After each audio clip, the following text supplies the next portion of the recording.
আকাশবাণী খবর পড়ছি সুরিতা সাহা। বিশেষ খবর। প্রধানমন্ত্রী নরেন্দ্র মোদী বলেছেন, ভারতের বৈচিত্র্যই গণতন্ত্রের শক্তি হয়ে উঠেছে। তিনি আজ নতুন দিল্লিতে কমনওয়েলথভুক্ত দেশগুলির আইনসভার অধ্যক্ষদের অধিবেশনের সূচনা করেন। রাষ্ট্রপতি দ্রৌপদী মুর্মুর দুদিনের পাঞ্জাব ও রাজস্থান সফর আজ শুরু হচ্ছে। সারা দেশে আজ ৭৮তম সেনা দিবস উদযাপন করা হচ্ছে। রাষ্ট্রপতি, উপরাষ্ট্রপতি ও প্রধানমন্ত্রী এই উপলক্ষে সেনাকর্মীদের শুভেচ্ছা জানিয়েছেন।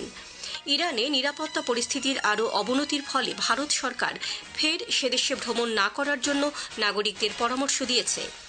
পুরুষদের অনূর্ধ্ব ১৯ বিশ্বকাপ ক্রিকেট আজ শুরু হয়েছে। আসছি বিস্তারিত খবরে। প্রধানমন্ত্রী নরেন্দ্র মোদী বলেছেন, ভারতের বৈচিত্র্যই গণতন্ত্রের শক্তি হয়ে উঠেছে। স্বাধীনতার প্রাক্কালে এ বিষয়ে যে আশঙ্কা করা হয়েছিল, ভারত তাকে অমূলক প্রমাণ করেছে।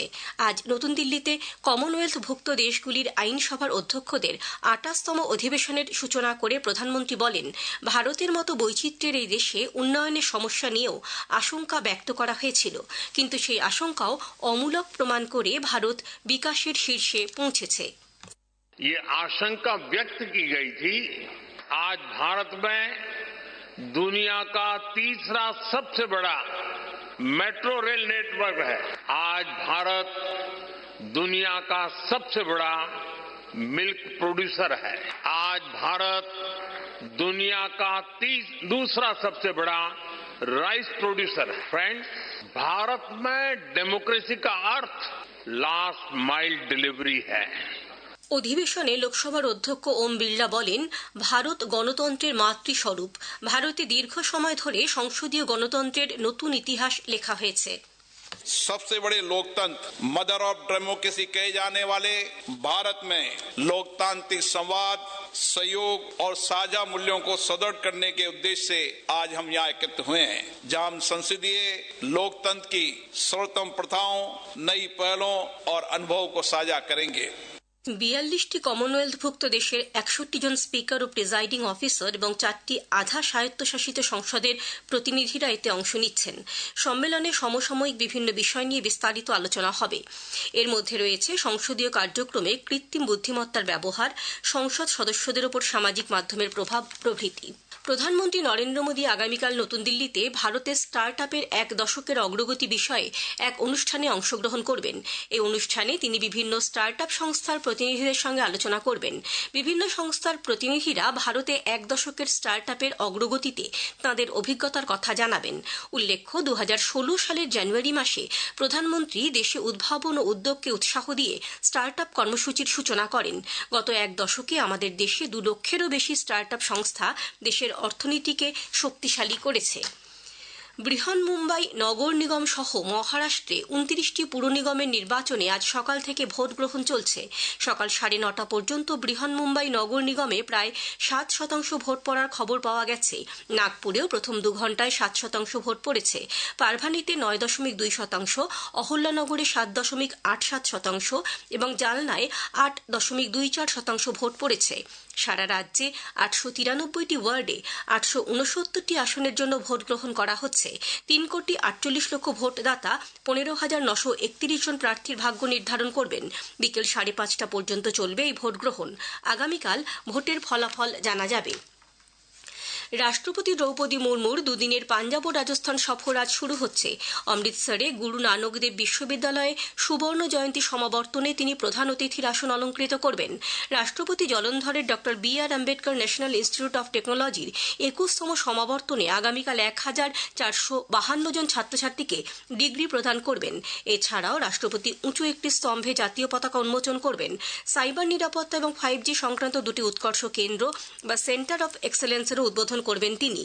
ওই দিনই রাজস্থানের জয়পুরে রামানন্দ মিশন আয়োজিত কুন্ডিয়া হনুমান মহাগয়ায় পুজো দেওয়ার কথা রয়েছে তাঁর। ৭৮তম সেনা দিবসের কুচকাওয়াজ আজ জয়পুরে অনুষ্ঠিত হয়েছে।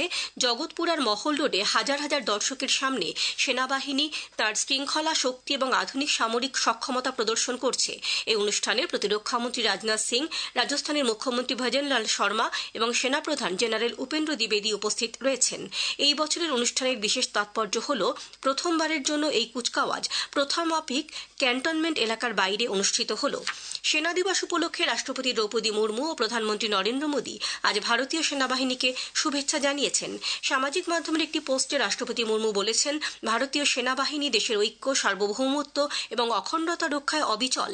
তারা দেশের সীমান্ত রক্ষার পাশাপাশি এবং দুর্যোগ ও মানবিক সংকটের সময় গুরুত্বপূর্ণ সহায়তা প্রদান করে চলেছে। উপরাষ্ট্রপতি সিপি রাধাকৃষ্ণনও সেনা দিবসে প্রত্যেক সেনাকর্মীকে অভিবাদন জানিয়েছেন। সামাজিক মাধ্যমে প্রধানমন্ত্রী নরেন্দ্র মোদী বলেছেন, নিঃস্বার্থ সেবার প্রতীক হিসেবে দাঁড়িয়ে প্রতিকূল পরিস্থিতিতে দেশকে রক্ষাকারী ভারতীয় সেনাবাহিনী সাহস ও দৃঢ় অঙ্গীকারকে গোটা দেশ স্যালুট জানায়। প্রতিরক্ষা মন্ত্রী রাজনাথ সিংও সেনা দিবস উপলক্ষে ভারতীয় সেনাবাহিনীকে শুভেচ্ছা জানিয়েছেন। প্রধানমন্ত্রী নরেন্দ্র মোদী 25শে জানুয়ারি আকাশবাণীতে মন কি বাত অনুষ্ঠানের মধ্যে দিয়ে দেশ বিদেশের মানুষের সঙ্গে তার চিন্তাভাবনা ভাগ করে নেবেন। এটি হবে মাসিক এই বেতার অনুষ্ঠানের 130তম পর্ব। আকাশবাণী ও দূরদর্শনের সবকটি চ্যানেলে সকাল 11টা থেকে অনুষ্ঠান শোনা যাবে। আকাশবাণীর সংবাদ website news on AIR mobile app, Akashvani ও দূরদর্শনের সংবাদ বিভাগ, প্রধানমন্ত্রীর দপ্তর ও তথ্য সম্প্রচার মন্ত্রকের ইউটিউব চ্যানেলেও অনুষ্ঠানটি শোনা যাবে। আজকের প্রসঙ্গ অনুষ্ঠানে আজ শুনবেন বিশেষ আলোচনা, আন্তর্জাতিক প্রেক্ষাপটে ভারতের প্রধানমন্ত্রী। বিশিষ্ট আইনজীবী দেবজিৎ সরকারের সঙ্গে কথা বলেছেন দিব্য দে। আকাশবাণীর সংবাদ বিভাগ প্রযোজিত অনুষ্ঠানটি শুনবেন আজ রাত 8টায় গীতাঞ্জলি, ডিটিএইচ বাংলা এবং আকাশবাণী সংবাদ কলকাতা সোশ্যাল মিডিয়া প্ল্যাটফর্মে। এ খবর আপনারা শুনছেন আকাশবাণী থেকে।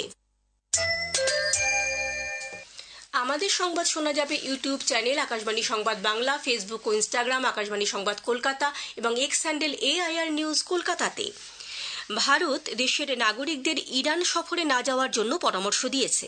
সে দেশের নিরাপত্তা পরিস্থিতির অবনতি হওয়ায় বিদেশ মন্ত্রক আজ নতুন করে একটি সাবধানবাণী প্রচার করেছে। বিদেশ মন্ত্রক ইরানে বসবাসকারী ভারতীয় নাগরিক ও বংশোদ্ভূতদের বিক্ষোভস্থলে না যাওয়ার জন্য পরামর্শ দিয়েছে। রেসিডেন্ট ভিসা নিয়ে ইরানে অবস্থানকারী ভারতীয়দের দূতাবাসের সঙ্গে যোগাযোগ রেখে চলার কথা বলা হয়েছে। এর আগে গতকালই ইরানে ভারতীয় ছাত্রছাত্রী, ব্যবসায়ী বা ভ্রমণকারীদের যে কোনো উপায়ে ইরান ছেড়ে চলে আসার পরামর্শ দেওয়া হয়। ইরানের সাম্প্রতিক পরিস্থিতিতে আকাশসীমা বন্ধ হয়ে যাওয়ায় এয়ার ইন্ডিয়া ঘুরপথে বিমান পরিষেবা প্রদান করছে, যার ফলে এই অঞ্চলের আকাশসীমায় বিমান চলাচলে দেরি হতে পারে বলে জানিয়েছে এয়ার ইন্ডিয়া কর্তৃপক্ষ। জাপানের বিদেশমন্ত্রী তোশিমৎসু মোতেগি আজ 3 দিনের ভারত সফরে আসছেন। ভারতের বিদেশ মন্ত্রক জানিয়েছে, জাপানের বিদেশমন্ত্রী আজ নতুন দিল্লিতে আসবেন। এরপর আগামীকাল হায়দ্রাবাদ হাউসে বিদেশমন্ত্রী ডক্টর এস জয়শঙ্করের সঙ্গে বৈঠক করবেন।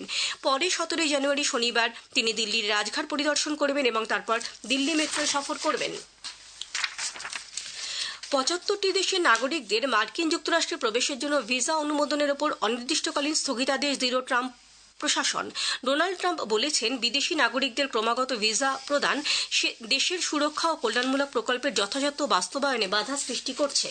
কয়লা পাচার কাণ্ডে তৃণমূল কংগ্রেসের পরামর্শদাতা সংস্থা আইপ্যাকের সল্টলেকের অফিস ও এর কর্ণধার প্রতীক জৈনের লাউডন স্ট্রিটের বাড়িতে ইডির তল্লাশিতে মুখ্যমন্ত্রীর বাধাদানের মামলার শুনানি সুপ্রিম কোর্টে শুরু হয়েছে।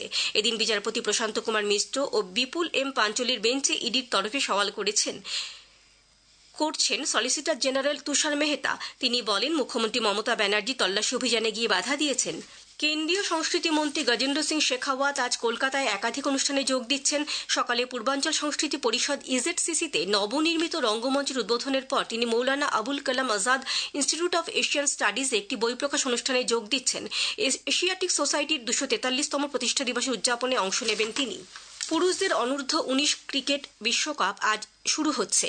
এবারের আয়োজকদের জিম্বাবুয়ে ও নামিবিয়া। উদ্বোধনী ম্যাচে আজ ভারত মার্কিন যুক্তরাষ্ট্রের মুখোমুখি হবে। বুলাওয়ারায় কুইন স্পোর্টস ক্লাবে খেলা শুরু হবে ভারতীয় সময় দুপুর 1টায়। শেষ করার আগে খবরের বিশেষ কিছু অংশ আরও একবার। প্রধানমন্ত্রী নরেন্দ্র মোদী বলেছেন, ভারতের বৈচিত্র্যই গণতন্ত্রের শক্তি হয়ে উঠেছে। তিনি আজ নতুন দিল্লিতে কমনওয়েলথভুক্ত দেশগুলির আইনসভার অধ্যক্ষদের অধিবেশনের সূচনা করেন। রাষ্ট্রপতি দ্রৌপদী মুর্মুর দুদিনের পাঞ্জাব ও রাজস্থান সফর আজ শুরু হচ্ছে। সারা দেশে আজ 78তম সেনা দিবস উদযাপন করা হচ্ছে। রাষ্ট্রপতি, উপরাষ্ট্রপতি ও প্রধানমন্ত্রী এই উপলক্ষে সেনাকর্মীদের শুভেচ্ছা জানিয়েছেন। পুরুষদের অনূর্ধ্ব 19 বিশ্বকাপ ক্রিকেট আজ শুরু হয়েছে।